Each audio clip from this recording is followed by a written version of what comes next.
(1부) 초원길, 2부 오아시스길, 3부 파미르길을 마치고 4부 카일라스길을 시작합니다. 중국 신장에서 티베트에 있는 카일라스까지 어떻게 갈지 궁금해 하실 수 있는데, 신장과 티베트는 의외로 붙어 있습니다. 만약 외국인의 티베트 허가증이 필요하지 않다면, 그리고 자유롭게 왕래가 가능하다면 신장과 서장을 연결하는 신장선을 통해 티베트로 들어갔을 겁니다. 하지만 차량으로 티베트로 들어가는 것이 변수도 많고 쉽지 않기에 저희들은 비행기를 타고 티베트로 들어갑니다. 네, 맞습니다. 보통 카일라스에 갈 때는 라싸로 들어갑니다. 라싸에서 카일라스 아래 마을 다르첸까지는 약 1200km. 차량으로 보통 2박 3일 내지 3박 4일이 걸립니다. 문제는 카일라스 순례를 한 후 다시 라싸로 나와야 한다는 것인데, 저는 이게 별로 마음에 들지 않았습니다. 왜냐하면 해발에 적응되어 있고 고해발 지역을 자주 방문하는 저에게도 차량을 타고 다시 돌아가는 일정이 너무 힘들었거든요. 그래서 2018년부터는 라싸 인, 아리 쿤샤 아웃으로 일정을 변경했고, 이번 카일라스 길에서는 일정을 단축시키기 위해 중국 신장 카슈가루에서 티베트 쿤샤 공항까지 왕복으로 비행기를 이용했습니다. 쿤샤 공항은 티베트 고원을 놓고 봤을 때 가장 서남쪽 아리 평원에 위치한 군사공항입니다. 세계에서 네 번째로 높은 공항이에요. 네, 맞아요. 중국에서는 세 번째. 전 세계적으로 네 번째. 네. 굉장히 어려운 공항. 이런 공항 내리려고 그러면 네. 훈련도 얼마나 많이 하고 와야 되는데. 그러면 기장도 경력이 엄청 있어야지. 여기서 그냥 아무나 내리면 안 하고. 네. 메가스까지 나는 내가 내린 공항 중에서 제일 높은 데가 쿤밍이었어. 쿤밍이요? 거기가 2,500. 그러니까 우리는 이제 피트를 따지니까. 네. 2,000이 안 되거든, 거기가. 그런데 여기는 지금 한 2배 반이 높은 거, 2배 반. 그러면 비행기는 이게 공기 밀도랑 얼마나 공기 밀도가 적어지면 네. 똑같이 조작을 해도 이게 헐러덩 앱이 아, 그래요? 더 많이 해야 되고. 긴장되겠다. 그러니까 이게 그 일반 공항에서 네. 왔다 갔다 하는 거랑 네. 이게 항공기 그 컨트롤 특성이 확 틀려지거든요. 그럼 여기 아무도 안 오려고 하겠는데요? 이렇게 위험한데. 아, 위험한 쌀. 군사공항이긴 하지만 민간 항공도 몇 개 운항을 하고 일정을 단축시킬 수 있는 거의 유일한 대안이긴 합니다만, 문제는 가격입니다. 할인을 적용하지 않는 구간이기에 꽤 많은 비용이 들어가는데, 시간은 부족하지만 꼭 카일라스에 가야겠다는 분들에게 추천드립니다.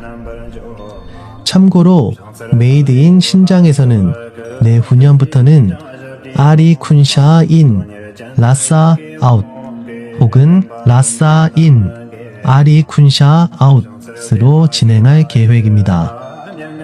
자, 그럼 마지막 일정인 4부 카일라스길 시작해볼까요?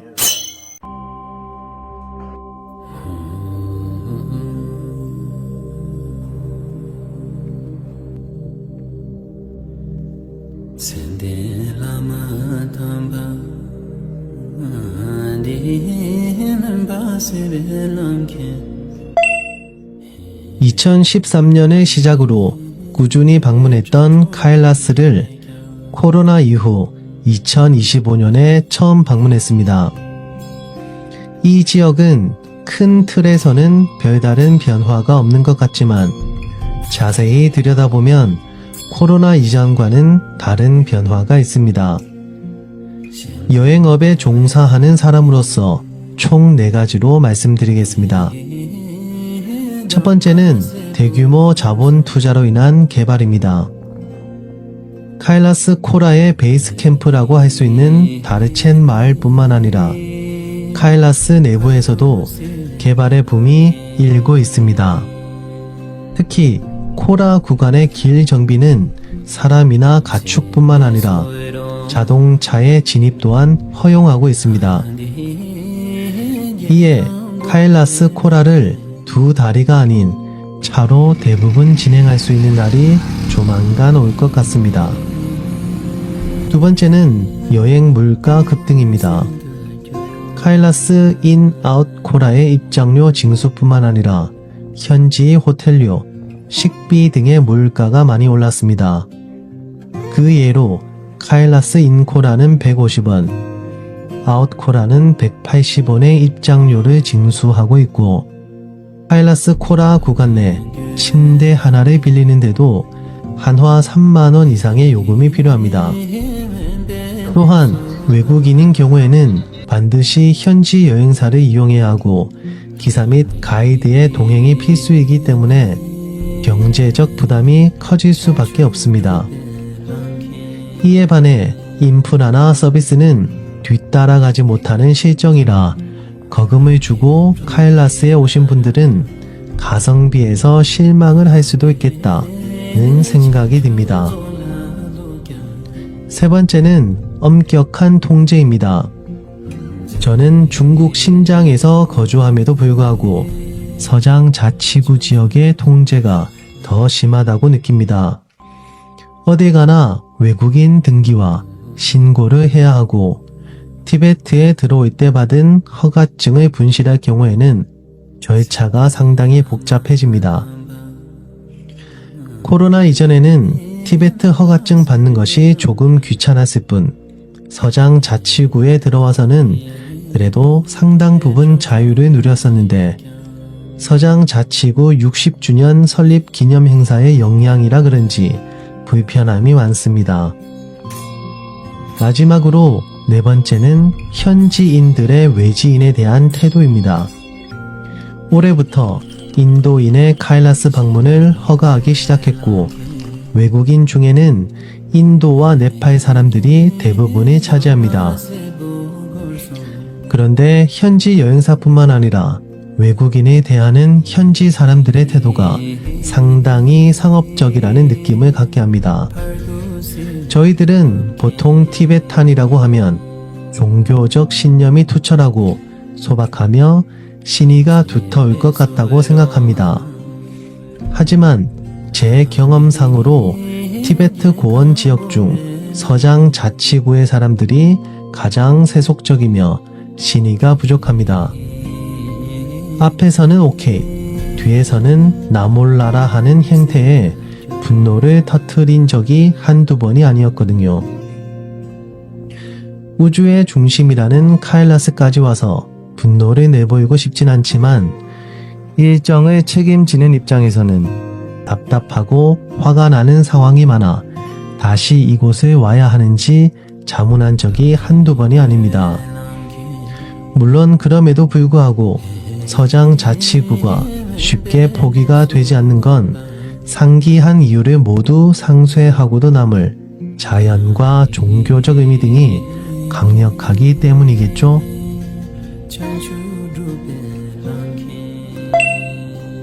티베트 고원은 중국어로 칭짱 고원이라고 부르는데 세계에서 해발이 가장 높은 고원입니다.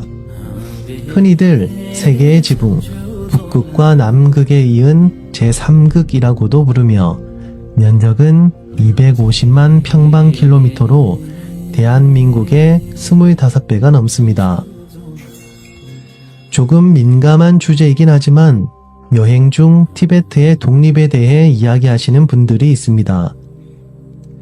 일정을 책임지는 입장에서는 정치 주제를 되도록 피하자는 입장이지만 여기서는 제 생각을 조금 밝혀볼까 합니다.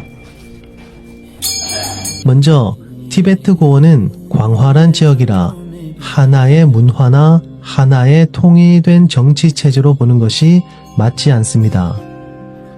티베트 고원은 흔히 암도라 부르는 티베트, 캄이라 부르는 동티베트, 그리고 위창이라 부르는 라싸, 시가체 지역으로 나눕니다.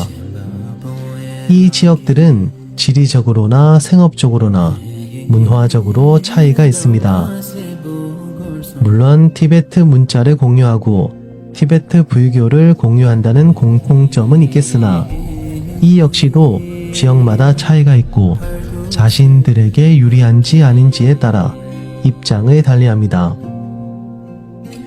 또 하나 이야기하자면 티베트를 바라보는 티베트 사람들 그리고 중국인의 입장 차이입니다. 역사적으로 티베트 고원의 사람들은 청나라와 일종의 계약 관계라 볼 수 있었습니다. 청나라의 보호를 받는 대신 청나라가 요구하는 종교적인 필요나 기타 다른 부분에 대해 제공할 의무가 있었습니다. 청나라가 망하고 이를 계승한 지금의 중국은 자신들이 청나라를 계승한 국가이기 때문에 티베트에도 똑같은 입장을 요구합니다만 티베트는 이를 부정하는 입장입니다.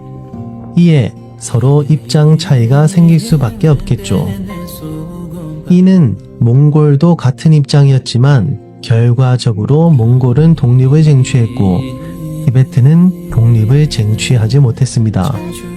과연 티베트 내부의 원인은 없었을까요? 서방 언론의 주장이나 그들이 말하는 근거 말고 티베트를 여행한다면 우리들의 눈으로 현지를 바라보고 판단할 수 있는 자신만의 생각을 가졌으면 하는 바람입니다. 무엇이 옳은지, 무엇이 그른지 그렇게 주장함으로써 누구에게 이득이 되는지 이 모든 것을 우리가 알기는 힘드니까요. 자, 이제 개인적인 생각과 느낌, 판단 등은 모두 내려두고 부처의 어머니 마야 부인이 목욕을 했다는 마나사로바와 우주의 중심인 수미산에 온전히 우리 자신을 맡겨보러 갑니다.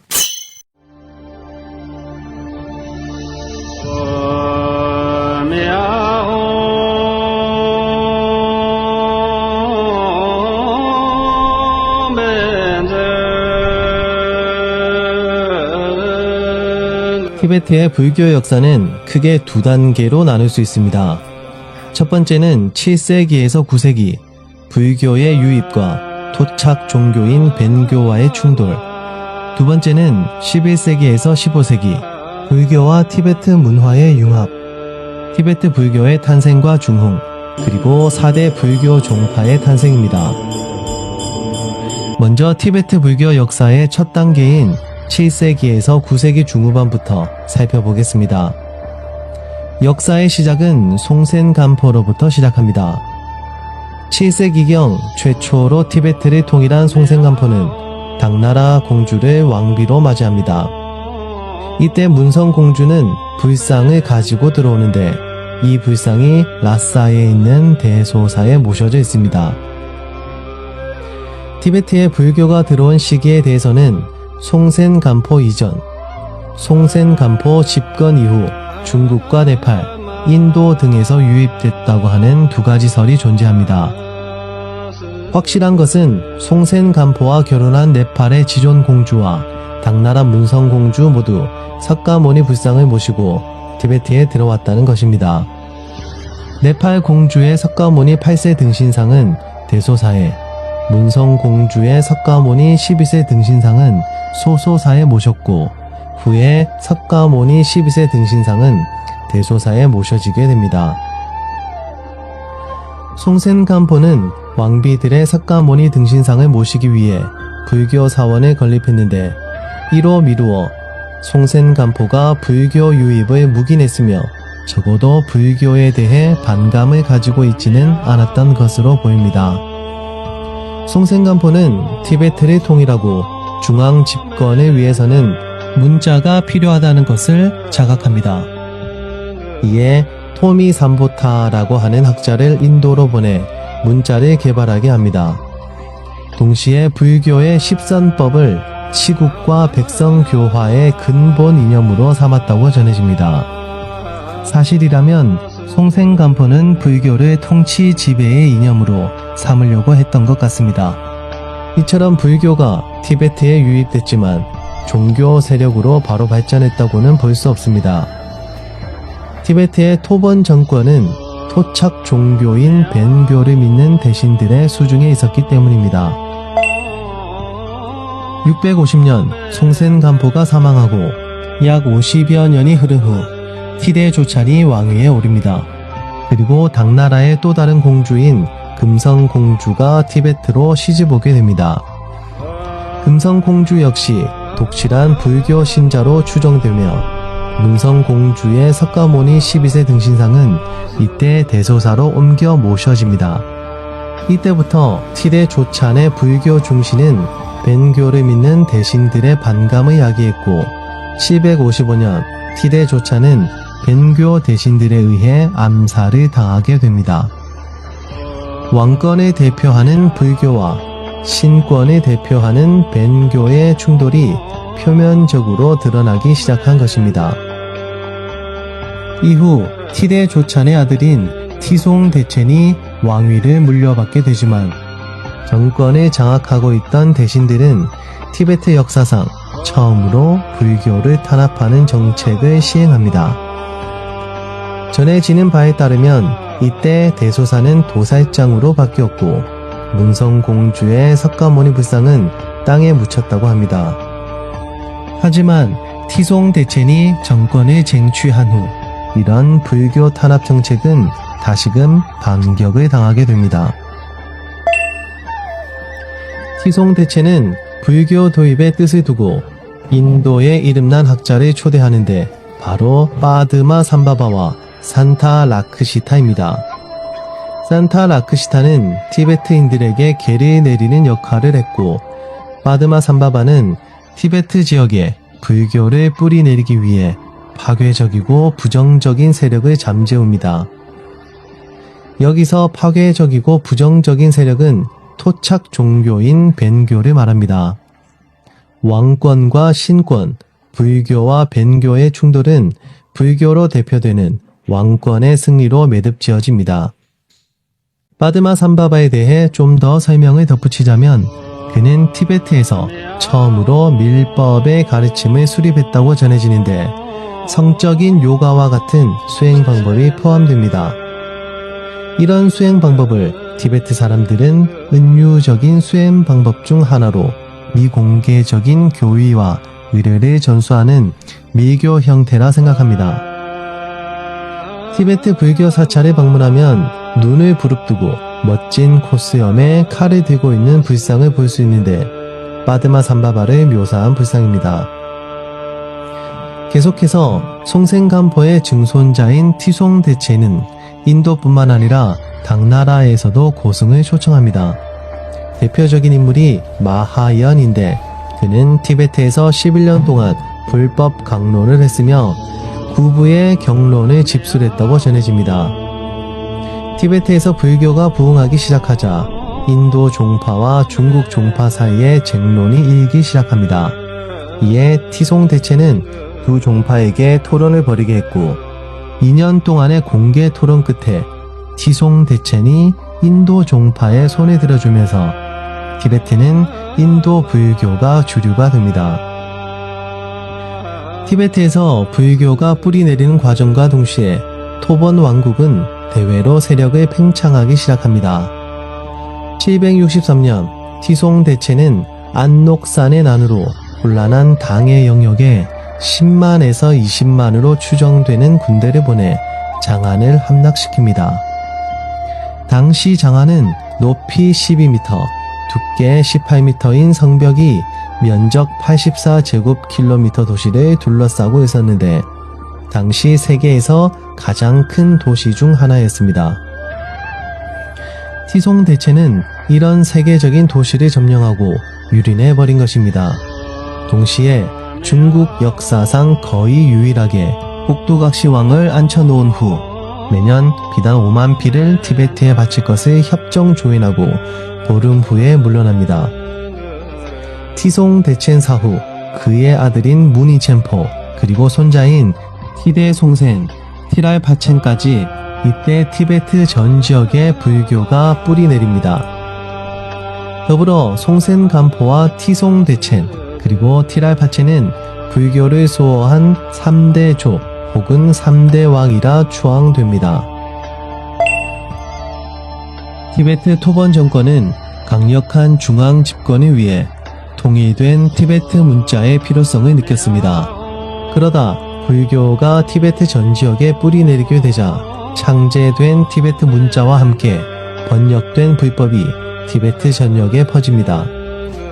이로써 표준화된 티베트어 역시 티베트 전 지역에 뿌리를 내리게 되고 뒤를 이어 우리는 티베트인이라고 하는 공동체 의식이 형성이 되죠. 즉 하나의 민족이라는 인식이 이때 생겨난 것으로 볼 수 있습니다. 7세기부터 시작된 티베트 내에서의 불교는 9세기 중후반까지 티베트 전 지역에서 큰 영향을 미치지만 자신의 동생이었던 티랄 파첸을 죽이고 왕위에 오른 랑다마 시기부터 극단적인 탄압을 받게 됩니다. 동생을 죽이고 왕위에 오른 랑다마는 토착 종교인 뱅교 세력을 등에 업고 불교를 철저히 탄압하기 시작합니다. 동시에 자신의 동생이었던 티랄 파첸의 측근과 대신들은 현재 중국의 사천성이나 운남성 혹은 청해성 등의 변방으로 멀리 보내버립니다. 이는 약 250년간 계속되던 티베트의 팽창과 성장이 종결됐음을 알리는 중대한 사건이었습니다. 랑다마 집권 이후 갈기갈기 찢어진 티베트는 지역주의와 파벌주의로 300여 년을 분리된 상태로 보냅니다. 흡사 중세 유럽의 암흑시대를 보는 것처럼 말이죠.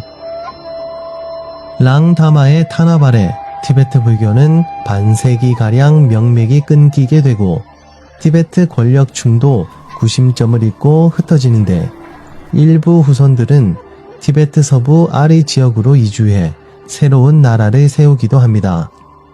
1년이라는 짧은 시간에 극단적인 불교 탄압을 경험한 신자들은 분노했고 결국 랑룽 8기 도제라 불리는 승려에 의해 랑다마는 왕위에 오른 지 1년 만에 암살당합니다. 왕이 암살되었다는 소식은 빠르게 티베트 사회에 알려졌고 역설적으로 티베트 내부 분열은 더욱 가속화되었습니다. 랑다마의 아들과 아내들은 왕권 쟁탈전을 벌이며 혼란을 더 가중시켰고 티베트 사회는 기나긴 혼란기에 접어듭니다. 뱅교와의 충돌로 탄압을 당하고 구심점을 잃었던 티베트 불교는 인도와 카슈미르 등지에서 고승들이 유입되며 중흥기를 맞이합니다. 당시 인도와 카슈미르는 11세기에서 12세기 이슬람 세력의 침입으로 인해 불교 세력이 약해져 있던 시기였습니다. 이들의 티베트로의 유입은 인도, 카슈미르 불교의 명맥을 잇는 역할을 함과 동시에 마지막 불교 번영기의 유산을 물려받게 됩니다.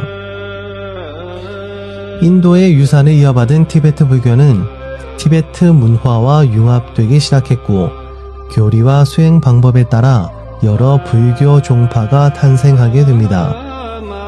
이는 티베트 불교라고 하는 독특한 색채를 지닌 불교의 탄생을 의미하는데 이즈음 티베트의 불교가 완전히 뿌리 내렸다 라고 볼 수도 있겠습니다. 티베트 불교 세력은 각자의 교리와 수행 방식을 확립시킴과 동시에 토착 세력과 연합하기 시작합니다. 그리고 4대 종파라 불리는 즉 닉마파, 사카파, 까규파, 까담파가 생기게 되죠. 티베트 불교의 중흥을 이끈 인물 중 하나만 살펴보고 가겠습니다. 10세기 60세의 아티샤라 부르는 위대한 고승이 티베트 서부 아리 지역으로부터 티베트 중심으로 들어오고 9년간 불법을 전파하게 됩니다.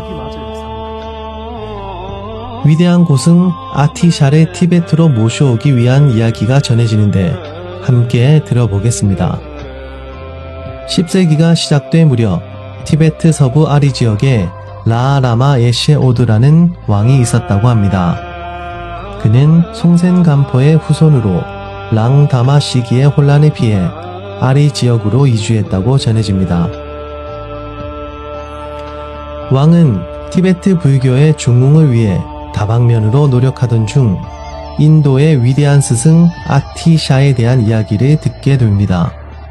왕은 아티샤가 티베트 불교 중흥에 많은 도움이 되리라 판단하고 금과 함께 편지를 써 보냅니다. 하지만 아티샤는 왕의 요청을 거절하는데 거절당한 왕은 금이 부족했다고 여겨 더 많은 양의 금을 얻기 위해 북쪽의 무슬림을 공격했다고 합니다. 여기에서 말하는 무슬림 세력은 카라한조를 말하는 것으로 보입니다. 카라한조는 9세기 말 카슈가르를 점령하고 이슬람을 수용한 후 11세기 초기에는 호탄, 중기에는 쿠척까지 진출하는 등 카림 분지 일대에서 세력을 확장해 나갔습니다. 카림 분지 오아시스 도시는 규모가 크지 않으나 농업과 상업을 중심으로 경제가 발달했었는데 아리의 왕 라라마 에시오드는 카림 분지의 이런 오아시스 지역을 노린 듯합니다. 하지만 안타깝게도 아리의 왕은 전쟁 중 포로가 되고 이슬람으로의 개종을 요구받았다고 합니다. 당연하게도 왕은 이를 거부했고 카라한조는 아리 왕의 몸무게에 상응하는 금을 몸값으로 요구합니다.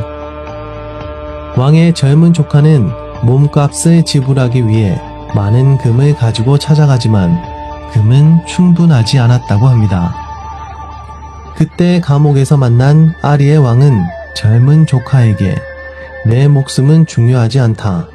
내 걱정은 말고 내 몸값의 금으로 인도의 위대한 스승 아티샤를 모셔오는 데 사용하거라 라고 이야기했다고 합니다.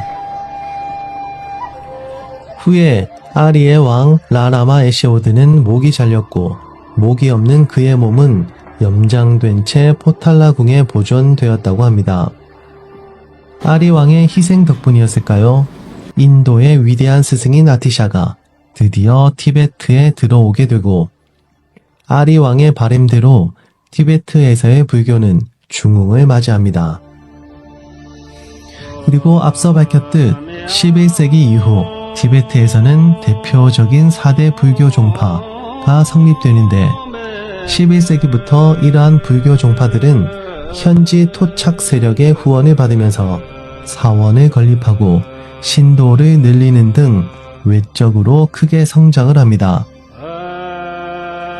그러다 어느 순간 토착 세력까지도 넘볼 만큼 교세가 커지는데 이는 불가피하게 토착 세력과 불교 종파 그리고 불교 종파 사이 간에도 반목과 충돌을 야기하게 됩니다.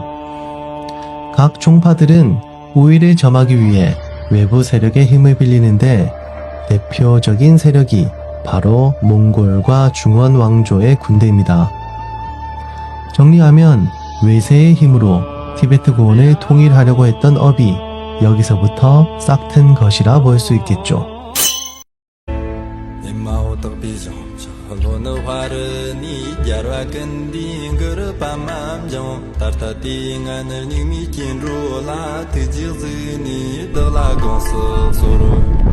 카일라스 인아웃 코라를 하기 전에 보통은 맞은편에 자리 잡은 성호 마나사로바부터 방문을 합니다.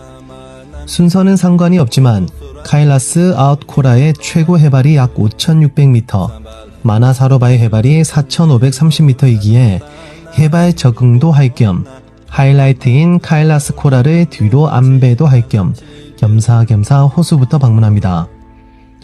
마나사로바는 한국에서는 불교도가 아니라면 잘 알지 못하고 관심도가 떨어지지만 티베트 불교와 티베트의 토착 종교인 벤교, 그리고 인도 힌두교에서 가장 오래되고 가장 신성한 성지이며 모든 신들이 거주하는 천당이자 샹그릴라, 만물의 극락세계입니다. 수식어가 이렇게나 많은 것을 보면 보통 호수가 아님은 짐작이 가능하시겠죠. 서장 자치구의 수도인 라싸에서 약 1200km 떨어진 마나사로바는 차량으로 이동해도 꼬박 2박 3일이 걸리지만 그만큼의 고통은 기꺼이 감내하고 갈 만큼 성스러운 곳입니다. 힌두교 전설에 따르면 유지와 보존의 신 비슈누, 파괴의 신 시바와 함께 삼주신의 하나로 추앙받는 창조의 신 브라흐마에게 아들이 하나 있었다고 전해집니다. 그 아들이 성산에서 힘든 시간을 보내며 수행을 마치자 브라흐마는 자신의 아들이 목욕을 할 수 있도록 호수를 하나 만드는데 그것이 바로 마나사로바입니다. 이에 힌두 교도들은 마나사로바를 승리의 호수라 부르며 호수 안에 들어가 몸을 씻는 순례 행위를 합니다. 인도에 가면 겐지스강에서 많은 인도인들이 목욕을 하는 행위를 볼 수 있습니다. 이들은 겐지스강이 죄를 씻어내고 영혼을 정화한다고 믿습니다. 그렇다면 겐지스강의 발원지가 어디일까요? 네, 맞습니다. 겐지스강의 발원지는 카일라스, 그리고 마나사로바의 강물 역시 카일라스의 만년설이 녹아 만들어진 호수입니다. 그러니 의미가 더 각별하다고 할 수 있겠죠. 여담으로 부처의 어머니인 마야 부인이 이 마나사로바에서 목욕을 하고 부처를 잉태했다는 이야기도 있습니다. 뭐 믿거나 말거나는 개인의 자유이겠지만요. 같은 맥락에서 마나사로바의 동, 서, 남, 북 각 방위에 4개의 세용문이 있었다고 전해집니다. 북쪽은 신앙문, 서쪽은 거오문, 동쪽은 연화문, 남쪽은 향천문이 그것입니다. 매주 한 번 각 방위의 세용문에 들러 목욕을 하게 되면 5가지 죄업을 씻을 수 있다고 전해집니다만 아쉽게도 현재는 세용문이 없습니다. 만약 있었다면 4주간 머물며 일생 동안 쌓은 죄업을 씻을 수 있었을 텐데 아쉬운 마음이 듭니다. 마나사로바에서 목욕을 하는 힌두 교도와는 다르게 티베트 불교도들은 호수 주변을 시계 방향으로 걷거나 호수 물을 마십니다. 호수의 둘레는 100km, 하루에 30km 정도를 걷는다고 해도 2박 3일은 꼬박 걸립니다. 도시 생활의 리듬을 이곳까지 가져온 저희들은 2박 3일을 걷기보단 마나사로바 물을 마심으로써 죄업을 씻고자 합니다. 마나사로바는 성산 카일라스의 발치에 자리 잡고 있어 정화와 부활의 힘이 있는데 이는 육체나 정신의 고통을 없애준다고도 합니다. 현재 마나사로바 주변으로는 도로 공사를 하고 있어 저희들은 먼저 빠드마 삼바바가 수행했다고 전해지는 지우 곰파를 방문합니다. 빠드마 삼바바는 닉마파의 조사이자 처음으로 티베트의 불법을 전파한 인물이라 전해지고 있습니다. 사천성에서 유명한 불교 학교인 오명불 학원이나 야칭스 역시 모두 닉마파로 빠드마 삼바바를 모시고 있고 지금 방문한 지우 곰파 역시 빠드마 삼바바를 모시고 있습니다. 티베트 불교사에 대해서는 정리해둔 영상이 있으니 참조 부탁드립니다. 본격적으로 마나사로바를 둘러보기 전에 지우 곰파 옆에 전망대에 오릅니다. 여기가 명당이라는 것은 누가 알려주지 않아도 자연스럽게 알아봅니다. 마나사로바를 방문한 저희들 뿐만 아니라 서양 관광객들 역시 여기에 자리를 잡고 마나사로바를 보며 점심을 먹습니다. 얼마나 꿀맛일까요? 전망대 옆으로는 마나사로바 트레킹이 가능합니다. 개인적으로는 호수 옆을 걷는 것보다 높은 언덕을 따라 위에서 아래로 조망하는 이 코스가 훨씬 더 매력적으로 느껴집니다. 태양빛의 강도나 각도, 그리고 바라보는 위치에 따라 마나사로바는 각기 다른 모습들을 보여줍니다. 여행자 중에서는 그래도 꽤 많이 마나사로바를 방문했다고 생각했는데 지금 제 눈앞에 펼쳐진 이 호수는 처음 보는 것입니다. 가 받기에 안다고 생각하는 것이 얼마나 오만한 태도인지 마나사로바가 친히 알려주는 것 같습니다. 마나사로바가 보이는 언덕에서 고원의 바람을 맞으며 상념에 젖어봅니다. 그런데 솔직히 육체가 힘들어서 그런지 아무런 생각도 나지 않습니다. 이게 무념무상, 무역의 상태라면 아무런 번뇌가 생기지 않을 것 같습니다. 그래서일까요? 마나사로바 주변으로는 8개의 사찰이 있습니다. 재미있는 것은 티베트 4대 종파인 닉마파와 사카파, 가규파, 길룩파의 절이 모두 호수 주변에 공존하고 있다는 것입니다. 가장 오래된 닉마파부터 가장 최근의 겔룩파까지 사이좋게 호수에 자리 잡은 건 성스러운 마나사로바의 영향 때문일까요? 햇빛이 가득 담긴 호수 표면으로 카일라스가 언뜻 비치는 것을 재빨리 가슴속으로 갈무리하며 몸도 마음도 이제 성산 카일라스로 향해 봅니다. 아유, 참, 우리 어머니, 카일라스까지 오셨네. 카일라스까지 오셨어. 우리 어머니도 그렇고, 우리 가족들이 다 인생의 영원한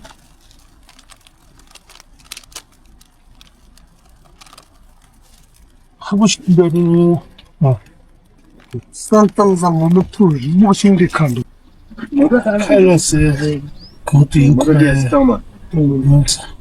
이제 아버지랑 장인어른은 저쪽 뒤에 아우크레를 줄 때 아침마다 거기에서 인사를 드리고요. 우리 좋은 시간 갖고 갑니다.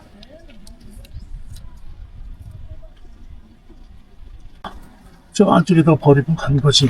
네. 이렇게 두고두고 이제 이거는 저쪽에 저 카일라스랑 같이 진짜 좋은 의미를 보내는.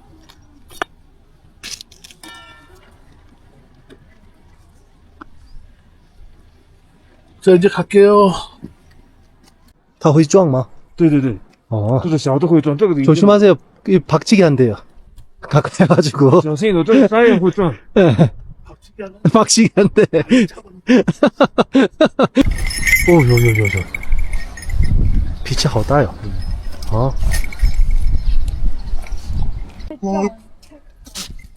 오요.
해무리가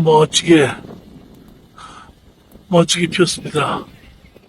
이 해무리는 지금 이 카일라스를 향해서 묵묵히 걸어가는 이 신자들을 위한, 순례자들을 위한 축복인 것 같습니다. 아, 너무 멋있네요. Where are you from? First, India. India. India, Tamil Nadu. 인도에서 Chennai, 오신 Chennai. 첸레이. Chennai. 예, My 인도 name is Selvi. My name is Selvi. 세이비. Selvi. 세이비. அவார்டு கைலை புனிதவதின்னு அவார்டு வாங்கியிருக்கு. கைலை Yeah. புனிதவதி ம். அப்படின்னு அவார்டு வாங்கியிருக்கு.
야, 드디어 카일라스의 설치 모습을 보았습니다.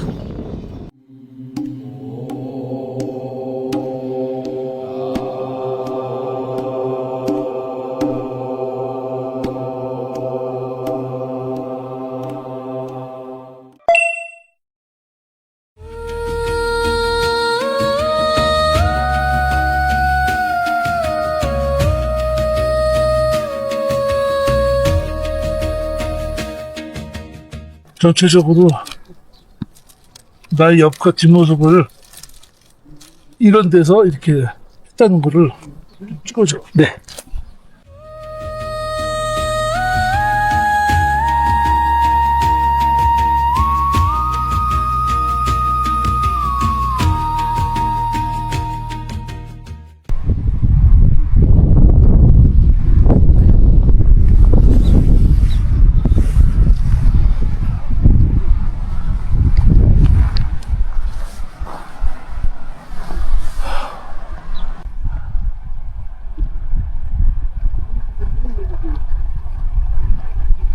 카일라스에서 나왔어요.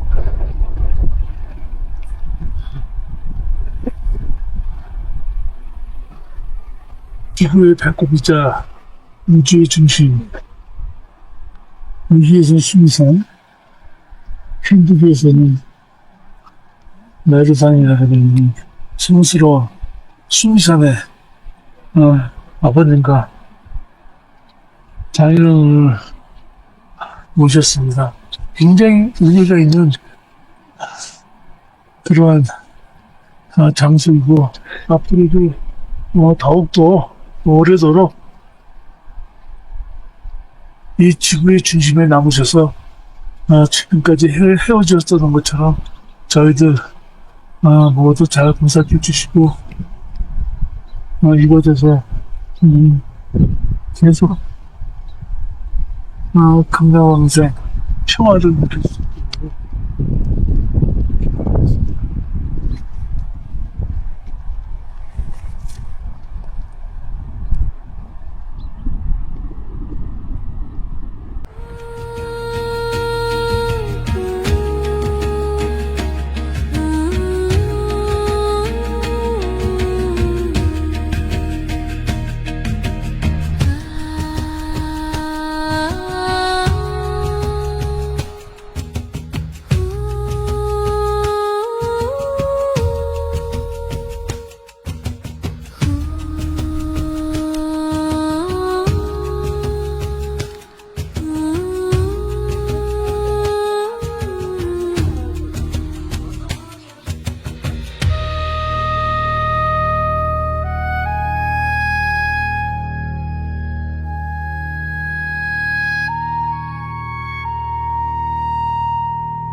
여기 오실 분들을 위해서 한마디 좀 부탁드릴게요.